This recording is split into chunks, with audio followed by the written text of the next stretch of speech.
Eastern and Southern Kentucky. This is WYMT Mountain News at 6. A busy evening in the WYMT newsroom. It all started when we heard rumblings of a new aluminum company coming to the mountains. With the Canadian company's expansion will come more than 260 jobs and a big economic boost. WYMT's Justin Case is live at the Coalfields Regional Industrial Park in Perry County with more. Justin? Steve, I am here in the Coalfields Industrial Park here in Perry County. Now, this company is called Dajcor. It's spelled D-A-J-C-O-R.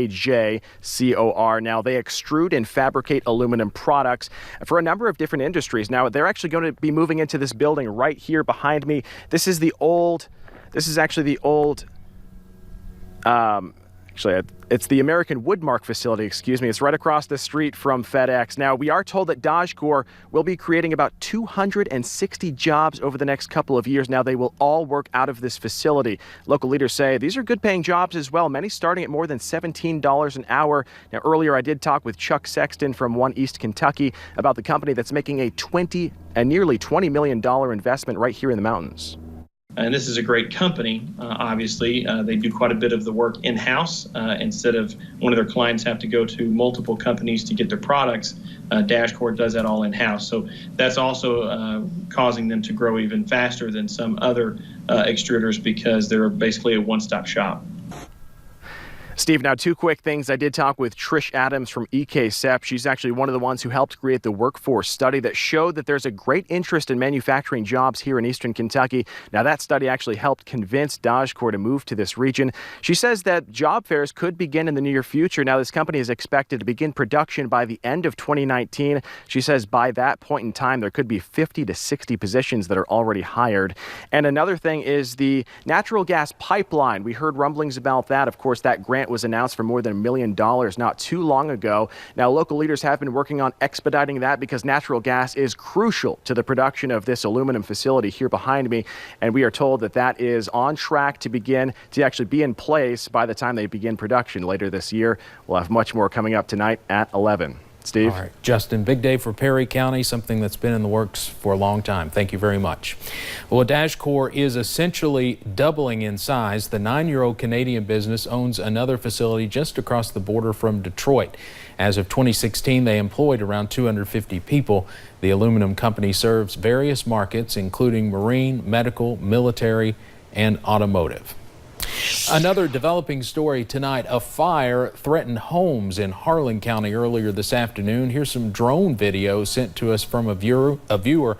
Judge Executive Dan Mosley says it started around 1:30 and destroyed 2 outbuildings along Daniel Hill in Baxter.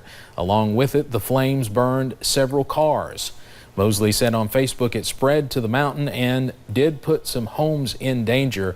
The cause is unknown. Tonight, an Eastern Kentucky man is behind bars in connection with a school burglary. Investigators say Gary Combs stole nearly $20,000 worth of equipment and supplies.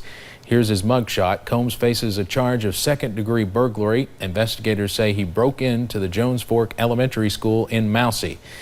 Here's security video they gave us earlier in the week. School officials told us he took iPads and other equipment from the small school. Tonight, an update on a Harlan County man severely burned in a house fire about 2 weeks ago. Chad Howard remains in a Georgia burn unit. His brother told us Chad is sedated and has undergone numerous surgeries. Right now, it looks like it might take him years to rehab from his injuries. Chad's wife, Allison, and their twin toddlers died in the fire. The drama surrounding Kentucky's pension system continues, and as Hillary Thornton explains, quasi-public agencies are keeping a close eye on Frankfort as they get ready to plan for a new business year. A raise in pension contribution rates is something they're fairly used to.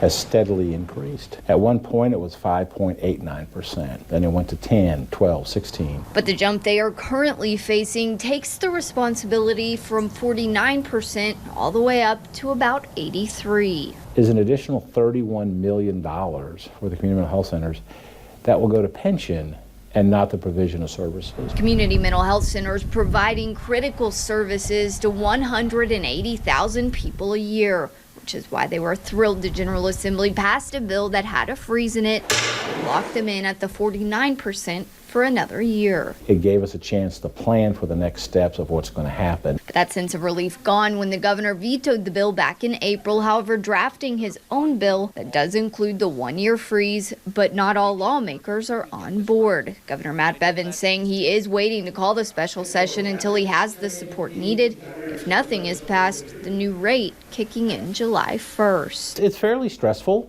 I mean, people are trying to figure out what next year looks like. Even as they are forced to wait and watch the days tick by, Shannon says he does remain extremely hopeful that some resolution will be met before July 1st. It needs to happen. It has to happen. He says if it doesn't, and they are obligated to pay the 83%, there's no question services will be cut. Jump to 83 is clearly problematic, and we just can't sustain it.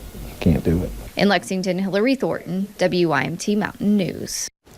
The leaders of several quasi-government groups sent a letter to lawmakers supporting the governor's proposal and asking them to move quickly.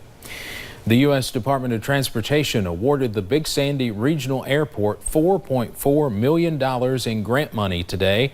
That money will go towards expanding the runway. WYMT's Macy Marie is live at the airport with more. Macy? Steve, I'm standing on the runway that will be expanded, and let me explain why. Airport officials tell me that the runways need 300 feet of level ground on each side. So that $4.4 million grant is going toward that expansion. Now, officials are not sure when the project is going to take flight just yet. But to get a better idea of how the project will look and the expansion, I stepped inside and had someone show me a map of this runway. We will be actually moving the end of the runway. I mean, the blacktop will still be there, but we will fill in at the end of this runway down past where this road is. We will fill that in, and then we'll actually increase the blacktop here to maintain our 5,000 foot runway. The chairman tells me that it is required to have a 5,000 feet runway for most small business jets insurance. Now, this also means it could have an economic impact that's long lasting because those small business jets that are coming in would be delivering material to local businesses. For now, live at the Big Sandy Regional Airport, I'm Macy Marie. Now back to you. All right, some big news today for Martin County. Thank you very much, Macy. A Floyd County jury ruled in favor of a Kentucky cabinet for Health and Family Services employee and whistleblower. Angela Stumbo Baldwin says the state retaliated against her by giving her a demotion. This all happened in 2012 when Stumbo Baldwin reported understaffing while working for the cabinet. Her attorney told us she still works for the state. As part of the verdict, we're told she will receive back pay for the demotion and a judge could reinstate her later. Now, the state responded late today saying a thorough review of the evidence showed it was clear Stumbo Baldwin's demotion was based solely on her work performance. They are considering an appeal. Now let's go to... And we've seen those clouds starting to increase a little bit throughout the day. We did remain dry, though, which is some good news, and still saw plenty of sunshine. You'll notice as we go ahead and take a look at a few of those cameras over there, you'll notice Interstate 64 Moorhead. I've seen a little bit more clouds than others today, and as we look at satellite and radar, you'll notice those clouds starting to increase a little bit, especially out to the west. We've seen a few chances throughout the day, but most of us did remain dry. You'll see those temperatures into the lower 60s, and that'll continue to trek into our area. We'll see cooler temperatures arrive overnight. I'll have those details coming up in just a few short minutes. All right, Paige, thank you.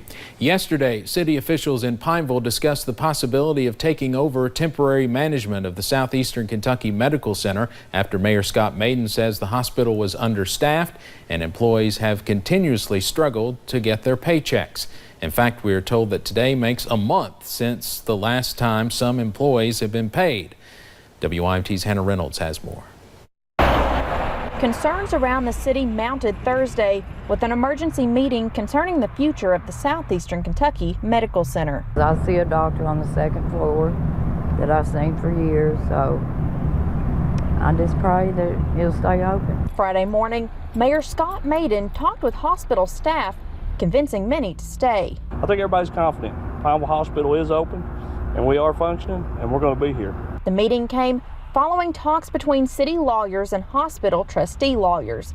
leaving the mayor walking away with a positive perspective. They gave us some, assurances, I guess, that we could do that and keep the city safe. Which was one of his biggest concerns. No matter what we did, I had to make sure that it wouldn't bounce back on the city residents. While there is still work ahead, it seems hospital employees are willing to do what it takes to keep their hospital doors open.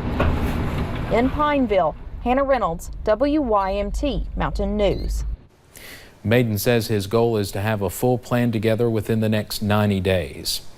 Tonight, Laurel County school officials react to a video of a child nearly being hit by a car.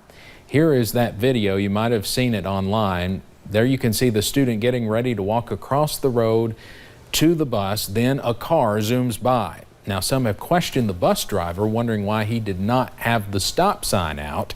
Transportation officials say the bus driver actually performed the correct loading procedures. They actually sent us what those procedures are step by step, and if you would like to read about those, you can find this story on WYMT.com. The Our Lady of the Mountain Catholic School hosted its annual golf scramble today. Golfers from around the region shined up their clubs to come out and support the small Catholic school at the Paintsville Golf Course. OLM is located in the famous Mayo Mansion. They host this event every year to help keep their school running. We hope to build it back up to what it was, to the point of number of students, to be able to support it and to have 6 to 8 grades is what our aim and our objective is. The school currently only goes up to 3rd grade. And if you're planning on getting out and mowing the grass, well, this weekend's not looking the best. Might want to wait until Monday and Tuesday for when we see those rain chances get out of here. I'll break down that full forecast coming up for you guys in just a few short minutes. And next, the 34th annual Senior Games kicked off today in Prestonsburg. We'll take you to the first event, bowling.